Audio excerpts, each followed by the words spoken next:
ओम ऐं ह्रीं क्लीं चामुण्डाय विषे ओम नमः शन्नकाय भक्तों शमतक शमतक शमतक। जब सहस्त्र अर्जुन जंगल में शिकार खेलने के लिए गए और जब शिकार खेलकर वापस आ रहे थे तो रास्ते में जनकमुनि ऋषि का आश्रम मिला। और जब आश्रम के बाहर सहस्त्र अर्जुन ने रेणुका को देखा तो रेणुका की सुंदरता पर सहस्त्र अर्जुन मोहित हो गया। एक सुंदर स्त्री को देखकर कामशक्त हो गया और उसके मन में तरह तरह के विचार आने लगे, प्रकट हो गए कि मैं किस प्रकार इस सुंदर स्त्री को प्राप्त करूं। जो मनुष्य भोग विलास के भक्त होते हैं उनको कोई सुंदर स्त्री रास्ते में मिल जाए तो उनके मन में न जाने कितने प्रकार के विचार मन में आते हैं कि यह सुंदर स्त्री हमको किस प्रकार प्राप्त हो जाए। कामशक्त मनुष्य सब प्रकार से उस स्त्री को प्राप्त करने का प्रयास करता है। जब सहस्त्र अर्जुन जैसे भोग विलास एक सुंदर स्त्री को देखकर कामशक्त हो गए और उसका मन बेकाबू हो गया और उसने रेणुका से कहा, हे देवी तुम बहुत सुंदर हो, तुम कल शाम को हमारे महल में आना, हम आपसे संधि करना चाहते हैं। तब कल शाम को रेणुका महल में गई तो सहस्त्र अर्जुन ने रेणुका को महल में बंद कर लिया और बोला, देवी तुम बहुत सुंदर हो, देवी तुम बहुत सुंदर हो, मेरा मन तुमको पाने के लिए बहुत बेचैन है। मैं संसार की सुंदर स्त्री को भोग विलास की वस्तु समझता हूँ। सहस्त्र अर्जुन बहुत प्रसन्न हुआ और बोला, अब मुझे एक सुंदर स्त्री का प्रेम मिल जाएगा। तब रेणुका ने कहा, हे सहस्त्र अर्जुन, तुम जैसे भोगी और विलासी व्यक्ति की दृष्टि को नारी की सुंदरता के अलावा और कहाँ कुछ दिखाई देता है। नारी का मान सम्मान इन सब बातों से तो तुम अनजान हो, अनभिज्ञ हो। तब सहस्त्र अर्जुन बोला, मेरा मन तुमको बार बार देखने की इच्छा करता है। और बोला, हे देवी आओ मेरी बाहों में समा जाओ, मैं बहुत बेचैन हूँ।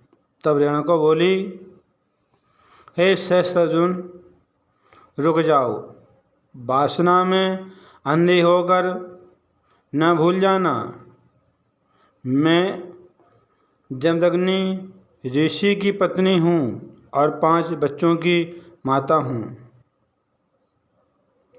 सहस्त्र अर्जुन बोला, मैं किसी नारी को माता नहीं समझता हूँ। तब सहस्त्र अर्जुन रेणुका को पकड़ने के लिए दौड़ा। तब रेणुका ने भागकर महल में एक तलवार उठा ली और फिर दोनों में भयंकर युद्ध होने लगा और रात भर युद्ध होता रहा। जब सुबह हुई तो युद्ध में राजा परास्त हो गया। जिस राजा ने रावण को 6 महीने बंदी बना के रखा था अपने कारागार में, और सहस्त्र अर्जुन एक स्त्री से परास्त हो गया। स्त्री ने उसको परास्त कर दिया।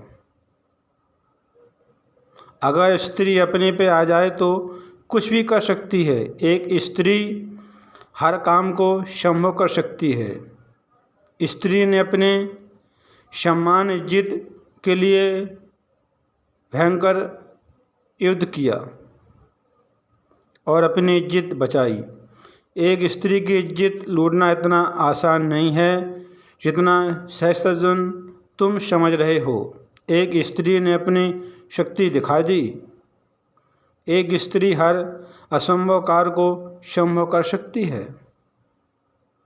जब रेणुका ने सहस्त्र अर्जुन को परास्त करके उसके शरीर को घायल कर दिया और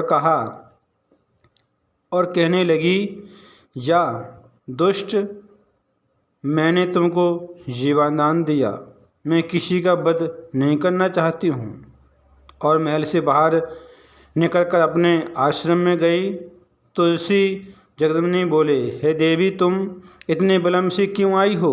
पूरी रात बीत गई, तुम कहाँ थी?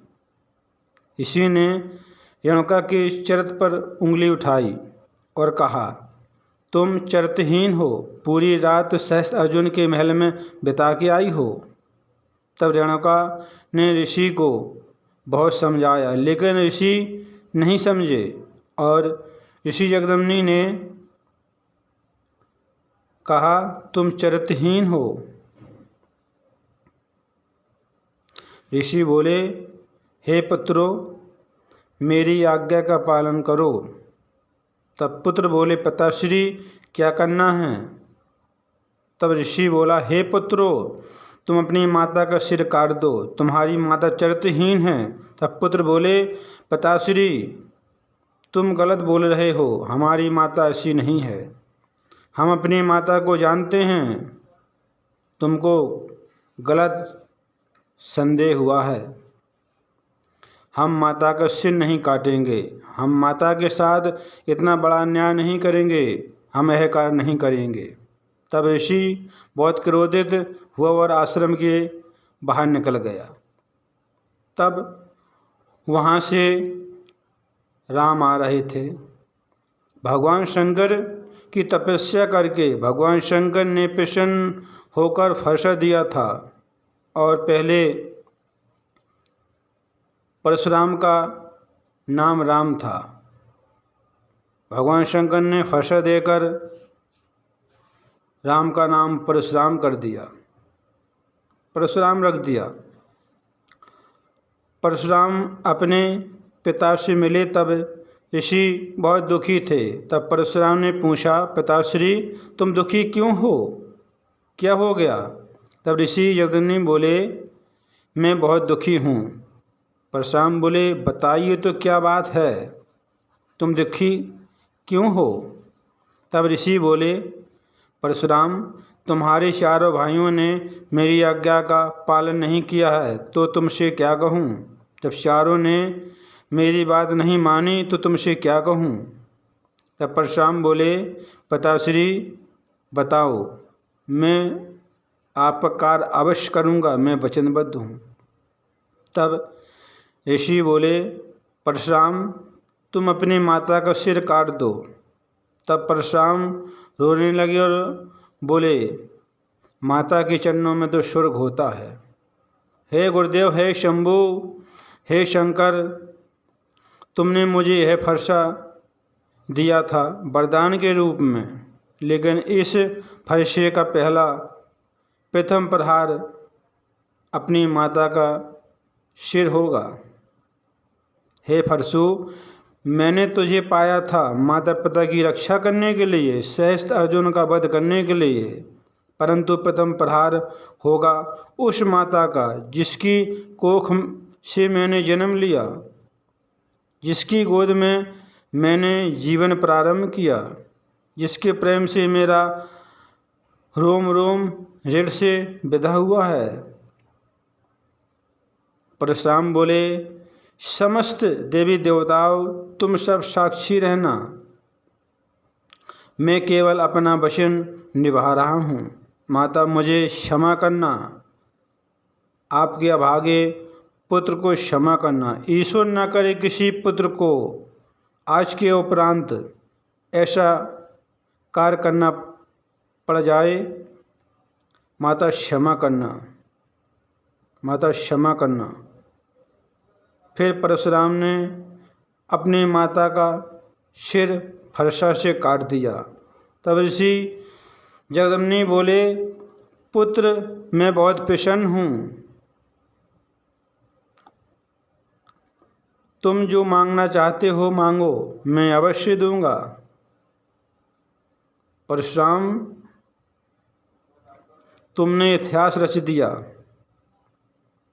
तब परशुराम बोले, पिताश्री तुम मेरी माता को जीवित कर दो, मुझे मेरी माता चाहिए। तब ऋषि संकोच में पड़ गए और बोले, मैं तुम्हारी माता को अवश्य जीवित करूंगा। और फिर ऋषि ने अपनी तपस्या की शक्ति से रेणुका को पुनः जीवित कर दिया। फिर परशुराम ने पूछा, पिताश्री आप तो आचार्य हैं, आप जैसे आचार्य नारी पर संदेह करने लगेंगे तो नारी को इस धरती पर जीना नरक के समान हो जाएगा। तब ऋषि बोले, संदेह ने मेरी आँखों पर पट्टी बांधी थी। परशुराम बोले, पिताश्री आप भूल गए, मेरी माता एक राजकन्या थी, राजभवन में उनका पालन पोषण हुआ था, परंतु आपके प्रेम के कारण आपकी कुटिया को घर संसार बना लिया। उस प्रेम और उस त्याग और उस स्नेह का यह पुरस्कार दिया आपने। यह अन्याय मेरी माता के साथ नहीं हुआ है, यह अन्याय तो समस्त नारी जात के साथ हुआ है। किसी भी पुत्र को यह अधिकार कभी नहीं मिलना चाहिए कि वो पिता की आज्ञा का पालन करने के लिए वो अपनी माता पर हाथ उठाए। फिर ऋषि जगदम्नी ने पुत्र परशुराम से माफ़ी मांगी। पुत्र बोला, पिताश्री मैं क्या माफ़ करूँगा, आप मेरी माता से माफ़ी मांगिए,